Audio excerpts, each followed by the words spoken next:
जिसके ऊपर tribes advisory council अपनी नीतिगत जो कि आदिवासियों से संबंधित है, नीतिगत चीजों पे वो अपनी एडवाइस देती है। तो इस तरह से हम कहें कि ट्राइब्स एडवाइजरी काउंसिल का एक बहुत ही सार्थक योगदान है अनुसूचित क्षेत्र में।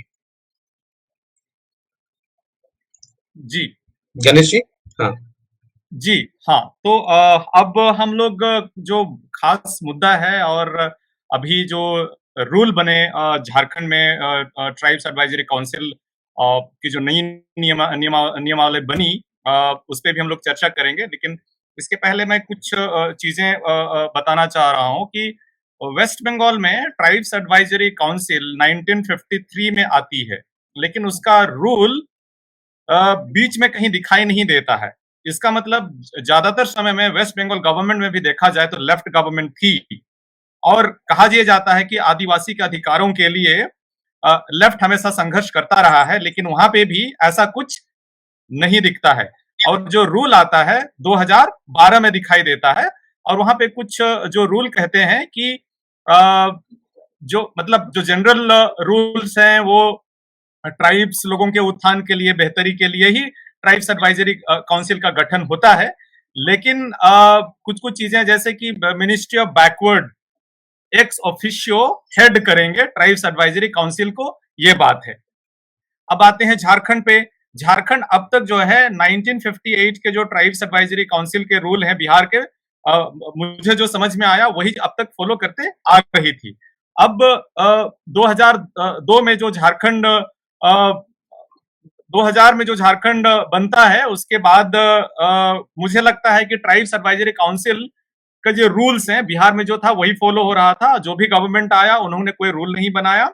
जब हेमंत गवर्नमेंट के पहले जो सरकारें थी, रघुवर गवर्नमेंट जो थी, एक्स ऑफिशियो जो जो हेड करेगा, जो चेयरमैनशिप करेगा टैग का, वो मुख्यमंत्री करेगा, ये बात आई थी। और जिसको लेकर सालखान मुर्मू जी ने रिट पिटीशन भी फाइल किया था कोर्ट में, ये चैलेंज करते हुए कि अगर ट्राइब से रिलेटेड कुछ डेवलपमेंट की बात की जा रही है और मुख्यमंत्री अगर विधानसभा से पास कर देती है उसको और वो ट्राइब्स एडवाइजरी काउंसिल में आती है, तो एक मतलब दोनों जगह एक साथ ही एक तरीके से आप पास कर रहे हैं, चूंकि आपके चेयरमैनशिप में वो प्रोग्राम हो रहा है, तो बहुत तरीके से आप उसको इन्फ्लुएंस कर सकते हैं।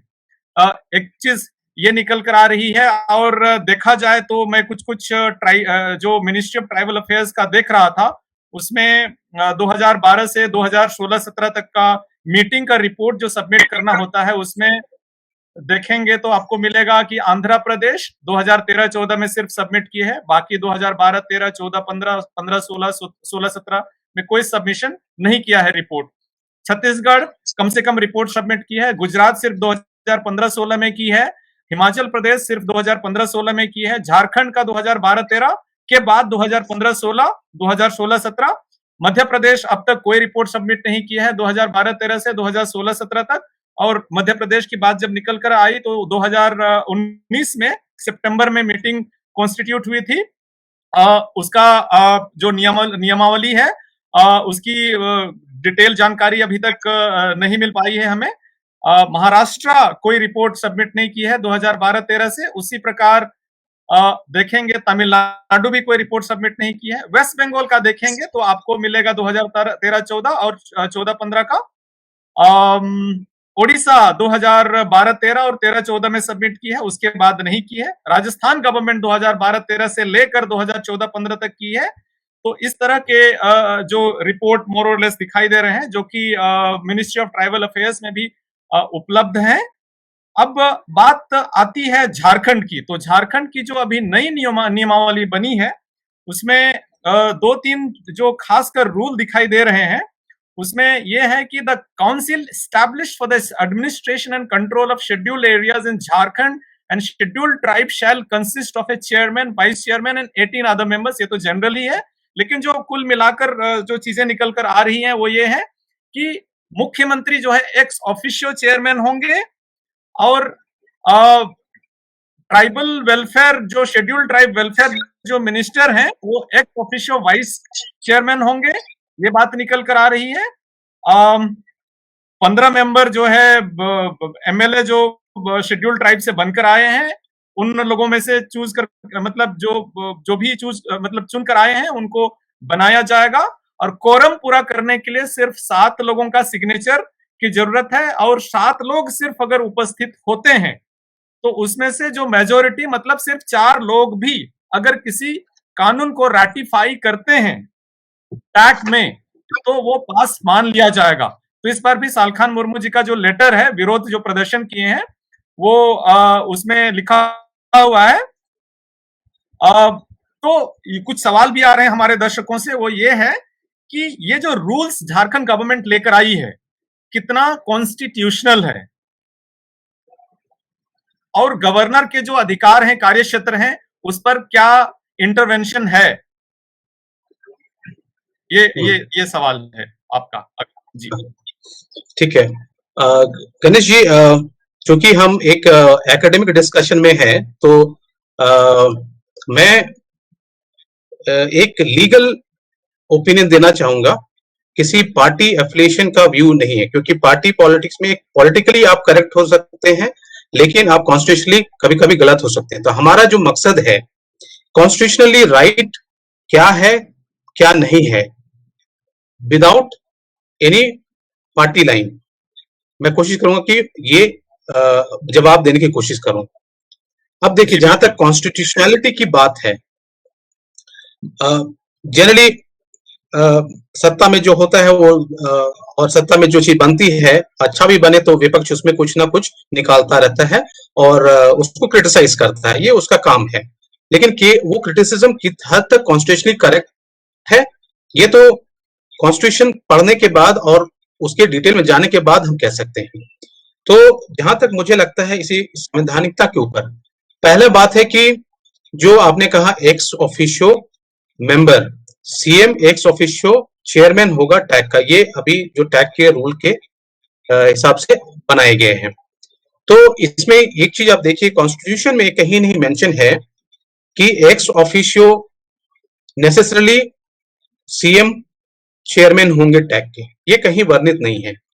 बस गवर्नर को यह शक्ति दिया गया है कि वो चेयरमैन नियुक्त कर सकता है और वहां पे नियुक्ति का जो अधिकार है वो गवर्नर के विवेकाधिकार के क्षेत्र में आता है, उसका डिस्क्रिशन है। ये कोई नेसेसरी नहीं है कि एक्स जो चीफ मिनिस्टर होगा वो एक्स ऑफिशियो चेयरमैन होगा ही होगा, ये कॉन्स्टिट्यूशन में कहीं मेंशन नहीं है। मेंशन क्या है कि गवर्नर को डिस्क्रिशन है कि वो चेयरमैन अपॉइंट कर सकती है। ठीक है, अगर आप देखेंगे, गौर करेंगे तो यहां पे ये मेंशन करता है कि governor may make rules prescribing or regulating as the case may be the mode of their appointment and the appointment of chairman of the council। ठीक है, तो वो चेयरमैन की बात करता है और वो उसके विवेकाधिकार के पास छोड़ता है कि वो किसको अपॉइंट करे। तो जो ऐसे लोग मान के चले हैं कि जो सीएम होगा वही पदेन सदस्य होगा एक्स ऑफिशियो, तो ये संविधान के अनुसार से नहीं है। लेकिन चूंकि गवर्नर के पास विशेषाधिकार है और जो पूरी 5वीं अनुसूची प्रोविजंस है वो गवर्नर को डिस्क्रिशनरी पावर प्रोवाइड करती है, और इस केस में गवर्नर काउंसिल ऑफ मिनिस्टर्स जो है उससे बिना सलाह लिए वो एक डिस्क्रिशनरी रोल की भूमिका में वो जनजाति के कल्याण के लिए और उनके विकास के लिए ये अपना ओपिनियन दे सकता है। अब ये बात देखना होगा कि क्या जब ये टैग रूल्स बने तो क्या ये गवर्नर ने ये इस बात पे कंसेंट दिया था या नहीं दिया था। सामान्यतः जब नोटिफिकेशन होता है तो हम ये मान के चलते हैं कि जरूर इस मैटर में गवर्नर से कंसेंट या कंसल्टेशन हुई होगी, क्योंकि हम सभी जानते हैं कि गवर्नर क्या है, गवर्नर के माध्यम से गवर्नर के नाम पे एग्जीक्यूटिव नोटिफिकेशन जारी करती है। तो अगर हम कॉन्स्टिट्यूशनलिटी की बात करें तो उसमें दो चीज देखनी है कि क्या ये नोटिफिकेशन गवर्नर का कंसल्टेशन को बाईपास करके बनाया गया है। अगर ये बाईपास करके बनाया गया है, गवर्नर को रूप में नहीं रख के बनाया गया है, तब तो ये अनकॉन्स्टिट्यूशनल होगा। लेकिन चूंकि गवर्नर को अधिकार है कि जो रेलेवेंट प्रोविजन है उसके तहत वो रूल बना सकती है। अगर उस रूल बनाने के दरमियान में अगर वो कंसल्टेशन हुआ है, और सामान्यतः ऐसा कंसल्टेशन होना चाहिए, अगर हुआ है तो जनरली वो उसके अधिकार क्षेत्र में ही आता है। लेकिन कई बार ऐसा होता है, जैसे कि आपने जिक्र किया कि हमेशा जो है चीफ मिनिस्टर है, जो मुख्यमंत्री है, वो चेयरमैन हो, ऐसा कहीं मेंशन नहीं है। और यहां तक कि वाइस चेयरमैन कौन होगा उसका भी कोई मेंशन नहीं है। तो ये सारे विशेषाधिकार है जो गवर्नर के पास है वो। और हम देखते हैं कि बहुत सारे जो टैक्स रूल्स हैं, यहाँ पे अगर हम देखें छत्तीसगढ़ के टैक्स रूल्स में देखें या उड़ीसा के टैक्स रूल्स में देखें, तो वहां भी कमो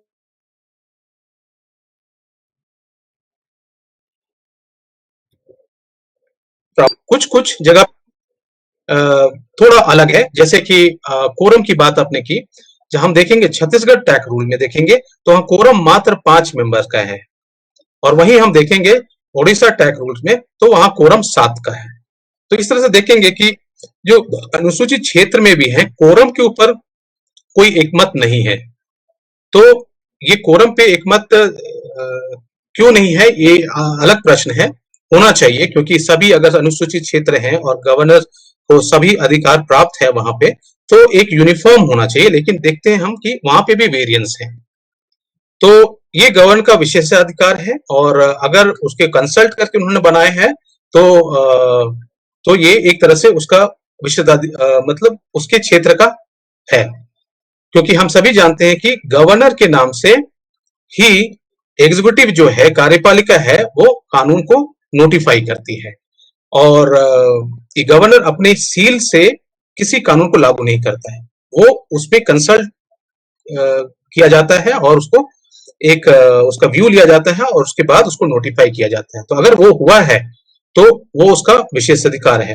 अब रही बात कि 2016 में ऐसा देखा गया कि जब रघुवर दास की सरकार जब थी, तो सीएनटी के ऊपर अमेंडमेंट की बात हुई थी, एक ऑर्डिनेंस आया था, और ऑर्डिनेंस को फिर टैग के माध्यम से जो कि हम जानते हैं कि किस तरह से वो पारित हुआ, तो जिसमें कि बहुत सारे सदस्य हैं जो वॉकआउट कर गए, है ना। और वहां पे एक विरोधाभास रोल देखने को मिला, जिसमें कि अगर सीएम का कोई पॉलिटिकल इंटरेस्ट है और वो चेयरमैन भी है टैग का, और ऐसे मुद्दे लाए जाते हैं जो उसके जो कि आदिवासियों के हित में नहीं हो, तो वहां पे मामला अटकता नजर आता है। और उसी चीज को 2016 के केस में देखा गया था कि और उसी चीज को एक पिटीशन के रूप में फाइल किया गया था कि अगर सीएम जो है वो टैग का चेयरमैन भी हो और वो चीफ ऑफ द एग्जीक्यूटिव भी हो, तो कई मामलों में वो जो मामला है वहां पे फंसता नजर आता है, जहां पे सर्वसम्मति नहीं बन पाती है। तो वहां पे जो मकसद है विकास का और कल्याण का, आदिवासी का, वहां कहीं पीछा छूटता नजर आता है। तो इस चीज पे थोड़ा उसको वहां पे सॉल्व करने की जरूरत है, और गवर्नर को यहाँ पे डिस्क्रिशनरी रोल एक प्रोएक्टिवली प्ले करने की जरूरत है, जहां पे उसको ये विरोधाभास सिचुएशन ना हो, ऐसा कुछ करने की जरूरत है, ताकि जो सीएम हो वो not necessarily the chairman of tag हो। लेकिन वाइस चेयरमैन कौन होगा, मेंबर्स कौन होंगे, ऑफिसर्स कैसे चलेंगे, ये तो उनके विशेषाधिकार में है। वो आपके 5वीं अनुसूची के क्षेत्र का पैराग्राफ 4 और सब पैराग्राफ 3 के अंदर वो आता है, और उसी को कोट करके नोटिफिकेशन जारी किया गया है। जी। तो जैसे आप कह रहे थे कि अगर मुख्यमंत्री जो है गैर आदिवासी हो और वो ट्राइब्स एडवाइजरी काउंसिल को हेड भी कर रहा हो, और जो एमएलए विधानसभा में कोई भी बिल को पारित करते हैं और वही एमएलए इधर भी मेंबर हो, तो एक तरीके से विधानसभा और ट्राइब्स एडवाइजरी काउंसिल में एक ही बार पास हो जा रहा है वो बिल, क्योंकि जो एमएलए विधानसभा में बिल को पास कर चुके हैं और वही मेंबर इधर भी हैं, तो उधर पास कर देंगे और इधर रिजेक्ट करेंगे, वैसी तो बात है ही नहीं। तो वहां पर देखा जाए तो ट्राइब्स एडवाइजरी काउंसिल का एक तरीके से कोई रोल नहीं रह जाता है, वो अपने आप में एक कन्फ्लिक्ट ऑफ इंटरेस्ट वाली बात हो गई। और अभी जो बात निकल कर आ रही है उसको शायद झारखंड के संदर्भ में हमारे मुख्यमंत्री जी उसको शायद करेक्ट कर सकते थे कि सिर्फ मुख्यमंत्री नहीं लेकिन मुख्यमंत्री के अलावा कोई भी जिनको योग्य समझते हैं गवर्नर वो नियुक्त कर सकते हैं। ऐसा देखा भी जाए तो इस तरह का रूल कोई भी स्टेट में नजर नहीं आ रहा है। थोड़ा सा वेस्ट बंगाल में नजर ये आया कि मिनिस्ट्री ऑफ बैकवर्ड और जो माइनॉरिटी और वगैरह वगैरह हैं उनके जो वो जो मंत्री जो होंगे वो हेड कर सकते हैं टैग। हाँ, लेकिन एक चीज हमें ध्यान देने यहाँ पे भी है कि आपने बताया कि जो चीजें जो विधानसभा से पारित हो गई वो जो मेंबर्स जो विधानसभा में हैं वही कुछ मेंबर्स आपके टैग में होंगे। वो सारे मेंबर्स नहीं होंगे, इसमें जो है 15 तो है आदिवासी मेंबर्स हैं जो कि मेजॉरिटी में हैं और बाकी जो 3 सदस्य हैं वो तो नॉमिनेटेड हैं, अपने एक्सपर्ट एरियाज में हैं, वो नॉमिनेटेड हैं और बाकी जो है दो, एक चेयरमैन एक वाइस चेयरमैन है, वो भी है उस मेंबर के काउंसिल के सदस्य हैं। तो जो लार्जर जो आपका से है वो 15 जो आदिवासी हैं शेड्यूल एरियाज को रिप्रेजेंट करने वाले मेंबर्स का है। अब है कि कोरम क्या हो, जैसे कि आपने बोला कोरम यहाँ पे हमारा जो 7 सदस्य का है, ठीक है। तो आप देखिए कि 50% कोरम रखा गया है। 15 जो शेड्यूल ट्राइब्स का हम देख लेंगे झारखंड के तो केस में 50% झारखंड के संदर्भ मतलब अगर सिर्फ 15 सदस्य कंसीडर किए जाएं तो वो 50% होगा। हाँ, अगर तो टोटल 20 अगर 50% हम लोग होगा। कंसीडर करते हैं तो 1/4 होगा हाँ, तो लगभग। ये 20 के ऊपर नहीं किया है इन्होंने, 15 के ऊपर 7 लोगों का 50% का कोरम किया है कि बिजनेस को रन किया जाके मीटिंग हम कंडक्ट कर सके। तो ये कोरम भी एक तरह से उनका डिस्क्रिप्शन है गवर्नर का। जैसे कि आप देखें कि कोरम जो छत्तीसगढ़ में है वो 5 सदस्य का है और वहीं जो उड़ीसा के टैग रूल्स में आप पाएंगे कोरम जो है 7 सदस्य का है। तो इन्होंने कहीं किसी हद तक जो छत्तीसगढ़ टैग रूल्स है वहां पे भी जो चेयरपर्सन है वो चीफ मिनिस्टर है, तो उसी को कमोबेश इन्होंने कॉपी किया हुआ है, कुछ बहुत नया नहीं किया हुआ है। और ये टैग रूल वहां पे 2006 से छत्तीसगढ़ में चल रही है, उसी तरह उड़ीसा में भी चल रही है, ठीक है। लेकिन जो कोरम जो है, कोरम के ऊपर ही सारा चीज मैटर निर्भर करेगा कि आप बिना उस कोरम को फुलफिल किए आप किसी तरह की मीटिंग कर ही नहीं सकते। तो कोरम एक तरह का एक सेफ्टी वाल्व है। तो अगर 7 के जगह में और ज्यादा करके वो कोरम बढ़ा के करते तो और जो मेजोरिटी डिसीजन है फिर उसमें इन्होंने 4 कर दिया है, यानी 4 जो होंगे जो भी उसमें मीटिंग में शामिल होंगे और मेजोरिटी वॉइस जो होगा वो टैग का जो वो है ओपिनियन माना जाएगा। तो वहां पे भी फाइनल डिसीजन माना जाएगा। तो 7 में से फिर वो 50% ले लिया इन्होंने, तो 4 कर दिए, 3.5 कर दिया, तो 3.5 करके वो 4 कर दिया। तो कोरम यहाँ पे हम बढ़ा सकते थे, ये डिस्क्रिप्शन होना चाहिए था गवर्नर के पास में, क्योंकि कोई ऐसा फिक्स्ड नहीं है, कहीं भी वो फिक्स नहीं, कहीं 5 है कहीं 7 है। तो झारखंड ने 7 कर दिया, तो कोरम अगर हम ज्यादा करें तो हो सकता है कि ज्यादा लोग की बातें सुनी जाएंगी, नेसेसरली सुनी जाएंगी, उनके ओपिनियन सुने जाएंगे। नहीं तो हम देखें कि 7 जो सदस्य हैं बिजनेस में आ रहे हैं, बाकी जो 9 सदस्य हैं वो कहां जा रहे हैं। राइट। तो तो अच्छा बाकी जो सदस्य हैं बात करते करते मुझे एक बात समझ में आ रही है, कोरम पूरा करने के लिए सिर्फ 15 मेंबर्स में से निर्णय होगा कि एक तो मुझे दूसरी बात ये समझ में आ रही है कि अगर मुख्यमंत्री गैर आदिवासी होता है और एक्स ऑफिशियो वाइस चेयरमैन जो कि मिनिस्ट्री ऑफ ट्राइबल डेवलपमेंट जो भी है वैसा कुछ मिनिस्ट्री है, उसमें भी अगर गैर आदिवासी मुख्यमंत्री आ जाते हैं और 3 जो सदस्य मनोनीत करने हैं 15 के अलावा, उसमें जो एक्सपर्ट्स हैं वो भी गैर आदिवासी आ जाते हैं, तो 5 तो इधर ही गैर आदिवासी हो गए। मैं एक एक्सट्रीम केस कंसीडर कर रहा हूं, और 2 अगर इधर से ट्राइबल जो एमएलए है वो बन जाते हैं, तभी कोरम पूरा हो जाता है। और उस टोटल 7 में से अगर ये जो चेयरमैन है, वाइस चेयरमैन है और 3 एक्सपर्ट भी सपोर्ट कर देते हैं उस बिल को, तभी टैक्स से पास हो गया। हम्म, तो हाँ, यही तो रूल अगर ये फ्यूचर में भी फॉलो किया जाए तो डिजास्टर्स है। अ,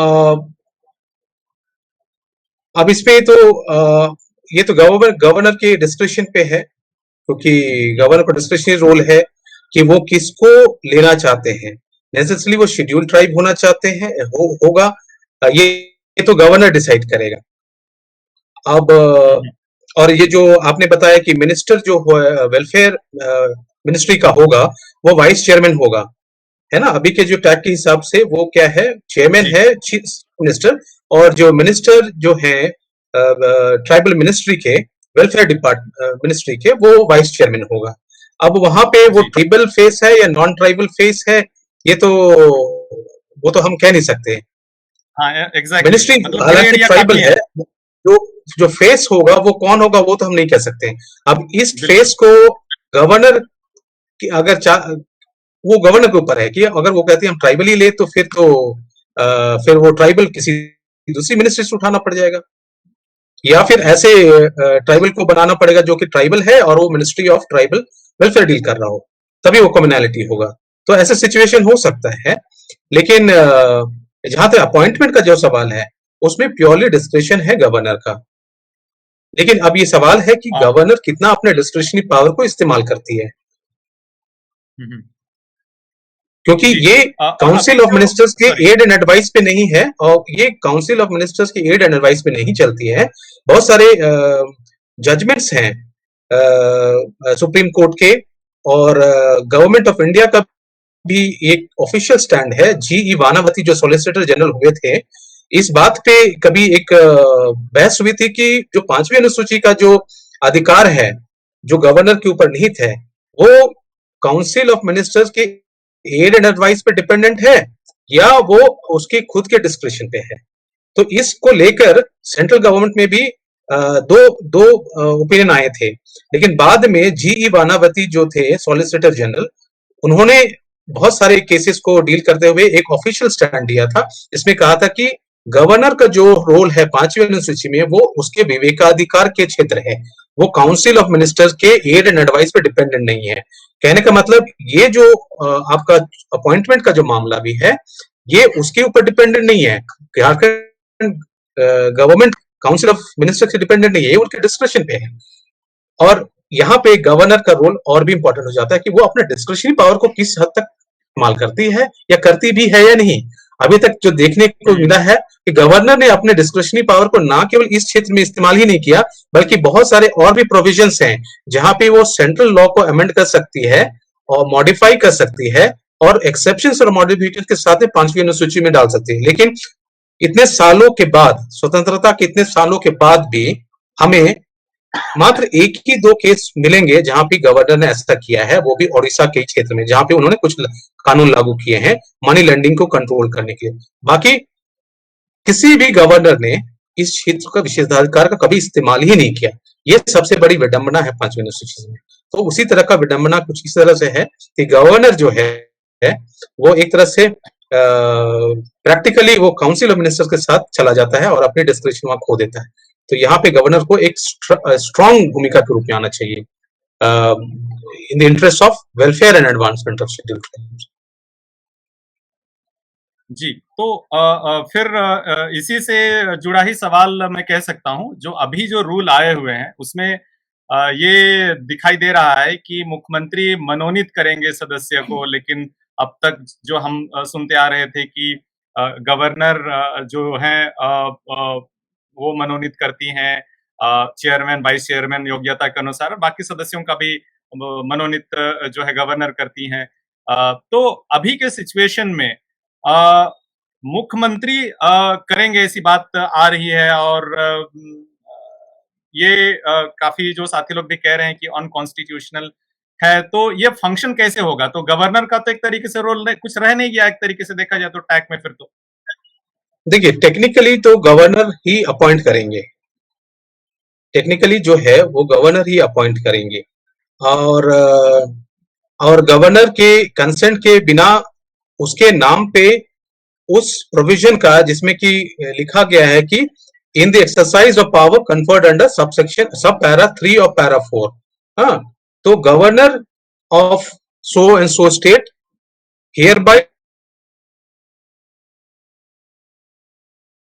makes the rule, that means आप कर रहे हैं, तो गवर्नर का कहीं ना कहीं कंसेंट तो होना ही है।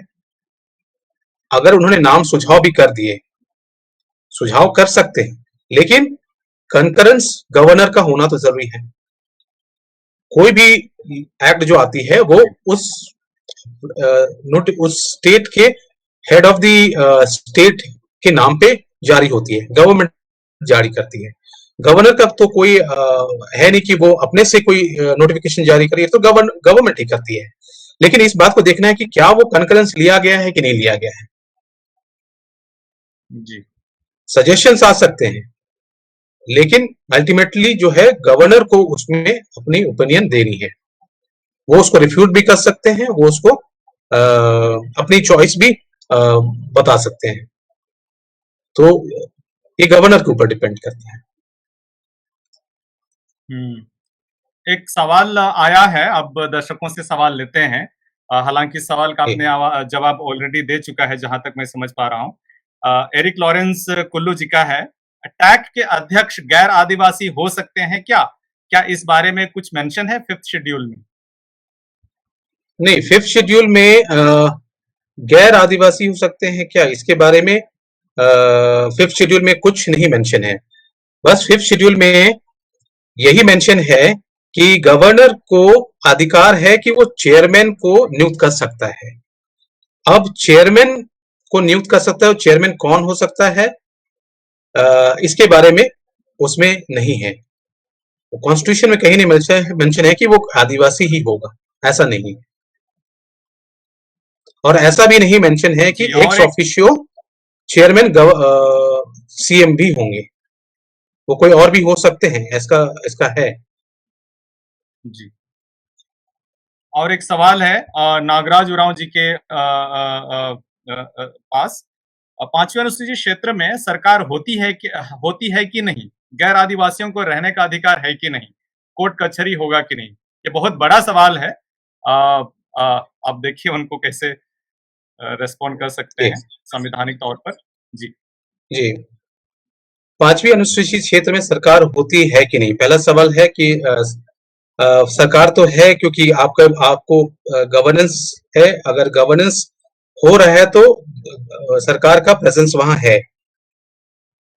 तो जो एक्सटेंशन है आपका 5th शेड्यूल का, एक स्पेशल प्रोविजन है, और इसमें जो सरकार है वो आपका जो गवर्नर है वो हेड है आपके 5वें अनुसूचित क्षेत्र का, और साथ साथ आपके नॉर्मल जो लॉज आपके अप्लाई हो रहे हैं, तो गवर्नमेंट वहां फंक्शन है। तो 5वें अनुसूचित में तो गवर्नमेंट है ही है, अगर गवर्नेंस है और ये वहां पे तो गवर्नमेंट है ही है। दूसरा सवाल है इनका, गैर आदिवासियों को रहने का अधिकार है कि नहीं। देखिए, ये बड़ा इंपॉर्टेंट सवाल है, गैर आदिवासियों को रहने का अधिकार है कि नहीं। एक है फंडामेंटल राइट है, जो कि आर्टिकल 19 प्रोवाइड करता है कि वो सभी सिटीजन को है, वो आदिवासियों को है और गैर आदिवासियों को भी है। ठीक है, तो आर्टिकल 19 का जो एक है, freedom to reside and settle in any part of the country, जो कहता है कि किसी भी क्षेत्र में आप एक सिटीजन होने के नाते आप रह सकते हैं और व्यापार वगैरह आप कर सकते हैं, बिजनेस ट्रेड वगैरह कर सकते हैं। लेकिन 5वीं अनुसूचित क्षेत्र में आदिवासियों के सुरक्षा को नजर में रखते हुए, उनकी जनसंख्या को नजर में रखते हुए, उनकी विशिष्ट संस्कृति को नजर में रखते हुए, अगर उससे अफेक्ट हो रहा है तो गवर्नर को अधिकार है कि वो उसको रेगुलेट कर सकती है। यहां तक आपके स्वतंत्रता का अधिकार, जो रहने का जो अधिकार है, उसको भी आर्टिकल 19 के तहत उसको रेगुलेट कर सकती है, जो कि अभी तक किसी गवर्नर ने नहीं किया है। तो यहां तक मौलिक अधिकार को भी रेगुलेट करने का अधिकार है, लेकिन वो नहीं हुआ है, प्रैक्टिकली नहीं हुआ है। तो गैर आदिवासियों को तो रहने का अधिकार है, लेकिन अगर वो कहीं आदिवासियों को अफेक्ट कर रहा है तो वो फ्रीडम ऑफ आपका जो रेसिडेंस है, फ्रीडम ऑफ मूवमेंट को भी शेड्यूल ट्राइब के इंटरेस्ट में आप रेगुलेट कर सकते हैं। दूसरा सवाल ये है, कोर्ट कचहरी होगा कि नहीं। कोर्ट कचहरी तो जैसे कि नॉर्मल जो लॉज है आपके जो कस्टमरी लॉज है ट्राइबल का, वो तो